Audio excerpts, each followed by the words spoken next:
Welcome to the Life Atelier. So we are back we're doing another Prune and Bloom challenge. Yes, because last time we made it to 22 days and I was going to say Sunday because normally I'm walking Rita in this place on a Sunday, but it wasn't. It was the 30th of November. And I was thinking about okay, why didn't it work? What do I want to do? Right, let's do it again. Okay, so we started yesterday, the 1st of December. Your first action step, if you didn't catch it by email or wherever yesterday, was to set your intention. So I wanted you to just pause, take a moment and think about, okay, in 30 days, if I have decluttered and let go of thoughts, ideas, things that are no longer, I call it sparking joy. Like for me, it's very much the Marie Kondo thing of just okay, does this spark joy? Is it useful? No, thank you, goodbye. We let it go. And what will that create space for? In the first round of the challenge, the most listened to episode, really interesting, was about friendship. That had the most downloads. And in that, I talked about the idea that you can start from scratch whenever you like, with anything in your life, and you can really get out the drawing board and you can think about, okay, what do I need? What do I want for where I am now? And then how do I want to create that moving forward? And so this is what we're doing. And we're doing it with all of the learning. If you started last time and you didn't finish it, don't worry, I didn't either, and I created it. And if you're joining and you're watching this on day 20 or day 29, doesn't matter. Even creating that tiny little bit of space allows the next things that you want to sort of, get a foot in the door, or for the seed, for the roots to start to take root. So today, I think really, really, really important, the thing that we're going to start by pruning, by getting rid of to make space for a new idea, is the concept of hard or difficult. And this is so important because this is probably the biggest thing that helped me create my 15-hour work week. It was the idea of what is hard work. And so previously I'd always thought, probably like most people, that hard work is, it's hours, it's doing things that are complicated and difficult and mastering them. And it's struggling, and that, to build your 15-hour work week or to build your business, you'll have to work until 2 o'clock in the morning and then get up again at 6 a.m. And actually, that's not what hard is. Hard is sitting with difficult emotions, noticing them and not ignoring them. Most people are overworking, not because they want to work more or they don't have a choice. It can feel like that, but actually your brain is telling you that working lots isn't acceptable, and it's even something that people say oh, fantastic, oh, you're working really hard, that's great. It's a way for us to not think about the things in our life that maybe make us uncomfortable. Now, that might be we realize we're not actually happy in our job, or we're not actually happy in our relationship, or we're living in the wrong city for us. It can be anything.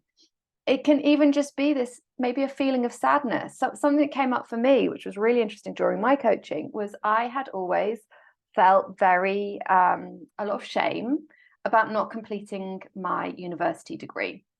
Started lots of them, didn't finish any of them. And that was a story that I was carrying. And I'd kind of joked about it and, made it a part of my story where it was like a funny thing to share. And, oh, look at Emma, she starts things and doesn't finish things. But underneath that, it was bitter.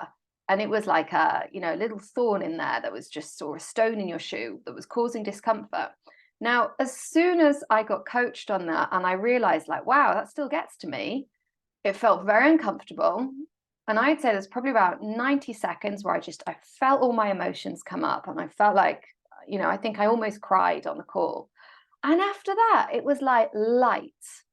Okay. So when we are processing difficult emotions, we're letting them out, and then they stop slowing us down, because suddenly you don't need to spend all your time busily avoiding noticing the feeling. It's imagine, literally, very basic example, imagine that there's a crocodile in your room and you're trying to live your life around the crocodile, and you're just don't look at the crocodile, If we don't look at him, the crocodile won't do anything.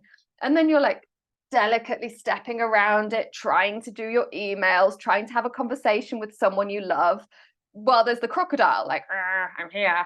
Okay. It's madness, right? But that's what we're doing with our emotions inside us. So if we are going to prune that concept of the hard that actually stops us from getting what we want, we're then making space to bloom the idea that it gets to be easy. Things get to be easy. Okay. Now I'm going to give you 3 ways to do this that are really, really, really simple. We're all about simplicity. In fact, that's one of them. Tip number 1, simplify. Now, it doesn't mean it's going to be easy, right? For me to do this Prune and Bloom challenge, and for me to start developing the business that I need, I had to drop some things. I've been talking about Substack for, God, so long, and I've just left it there, right? It's just hanging.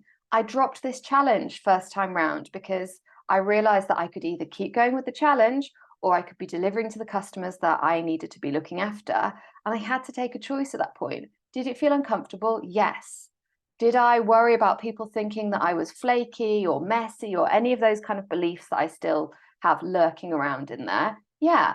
But I chose to simplify. Okay. So again, simplifying doesn't mean it's easy. It's just different hard. But that simplicity is beautiful and it allows space for things to start to be fun. The first tip, really, that was the second, is decide it can be easy. Decide it can be fun.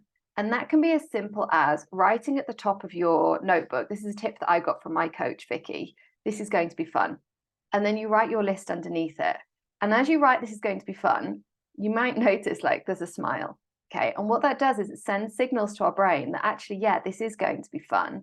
And then your brain, which is a computer, will start to look for ways to make it fun. It might be you're going to listen to your favorite music. It might be, one of my things is selling used to be really uncomfortable. And now I've created this, like, what I decided to do is make it like I'm going out, because I love, like, when I'm going out and I'm going dancing or I'm going for dinner, I love getting ready. I love the getting ready more than the thing usually.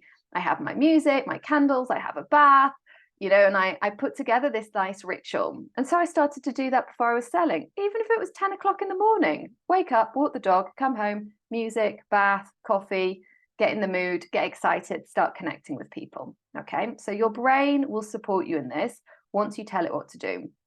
And then the third thing, again, which we've already talked about, is redefine hard. Okay, so for me, I am 100% comfortable telling people that I do the hard things, which means I am processing all of my emotions. I am not avoiding anything. If I think that I'm avoiding something, I get coaching on it. And yeah, it's very unpleasant sometimes, actually. But I see myself as like a fighter in training. And I know that I'm getting better. I'm getting more resilient at experiencing those emotions and then jumping back up again and using that adrenaline and harnessing it to then do what needs to be done. Okay. So I promise you, I was the most avoidant of bad emotions that it's possible to meet. My personality type, it's like a feature of any personality test. It says she avoids pain. Okay. So task for you today is to write down, how do you see hard? Okay. And how do you want to redefine hard? What do you want to experiment with? Yeah, another one. Sorry, I wanted to show you. It can be really easy. Also, like renaming things. So if you've got lots of tasks that are very difficult. So for example, I've got lots of like bureaucratic tasks at the moment, which I just really don't want to do. They're all in Spanish or French, or English is not bad. And what I've done is I put all of the papers connected to them. And if you're listening to the podcast version of this, I'm just holding up a sticky note that says freedom. And I put the sticky note above the tasks. And so every time I go to do a task, I remind myself, this is creating freedom. I want to do this. It's creating freedom. Okay. So a simple sticky note can be really, really helpful. So come to the community, or if you are on Instagram, send me a DM. If you're getting this by email, reply and let me know, how do you want to define hard for yourself moving forward? What's one thing that you're going to do to make this fun? Okay. And if you are ready to dive in and to get more structured coaching, we have got 2 memberships open. There is Prune Bloom, the membership, which was actually created from this first challenge. And we're doing live coaching. You've got much more resources, lots of stuff in there. And then there's the Fluid English Studio. And I'm actually considering doing like an English support for this challenge inside the Fluid English Studio. So like some extra little exercise and things like that. There is a discount for you if you're signing up today or tomorrow. I'm probably going to add little bonuses throughout December, just for fun, to make it fun. All right, lovely. See you tomorrow.